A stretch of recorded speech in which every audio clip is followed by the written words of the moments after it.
होनी चाहिए या धामी सरकार ने इस रजत जयंती का माहौल और मजाक बनाकर रख दिया है। जो कार्यक्रम सरकार के द्वारा, प्रशासन के द्वारा रिलीज हुआ है कि कब कब क्या क्या होगा, पूरा एक पखवाड़ा मनाया जा रहा है। बहुत खुशी का और गौरवान्वित होने वाला पल है एक उत्तराखंडी होने के नाते हमारे लिए। लेकिन आप सोचिए 1 नवंबर से लेकर 3 नवंबर तक कॉमेडी सर्कस चलेगा यहाँ उत्तराखंड में। कॉमेडी के कार्यक्रम रखे गए हैं। इतनी बड़ी बड़ी समस्याएं हमारे मुंह बाएं खड़ी है। पलायन की समस्या है, राष्ट्रीय सुरक्षा की समस्या है, हमारे बॉर्डर्स जो हैं दूसरे देशों से लगते हुए बॉर्डर्स हैं, गांव के गांव जो हैं वो भूतहा हो रहे हैं। मैं तो सवाल ये पूछना चाहती हूँ, 1 करोड़ 70 लाख की हमारी आबादी है।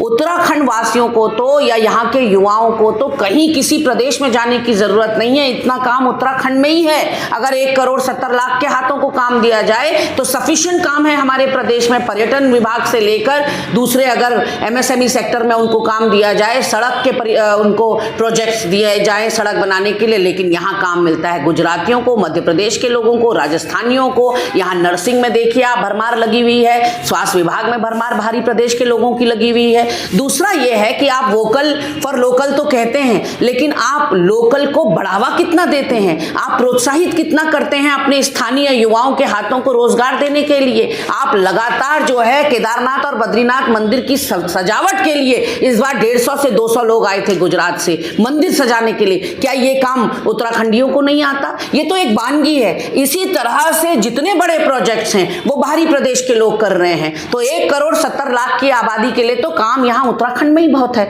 और सालाना बजट उत्तराखंड का 1 लाख करोड़ हो गया है। वो 1 लाख करोड़ जाता कहाँ है? कोई जवाबदेही नहीं है, कोई रिस्पॉन्सिबिलिटी नहीं है, कोई आंसरेबिलिटी नहीं है, कोई पूछने वाला नहीं, कोई बताने वाला नहीं। जनता को कुछ आप नहीं बताते। यहाँ पर मोदी जी आ रहे हैं 11 तारीख को, लेकिन आप 1200 करोड़ देते हैं। हमारे वहां इतनी भीषण आपदा आई, 1000 करोड़ का तो जो सड़कें टूटी हैं उसका ही आकलन लगाया जा रहा है नुकसान का। 1400 स्कूल जर्जर अवस्था में पहुंच गए, उसके लिए आपने कोई धनराशि मुक्त नहीं कराई।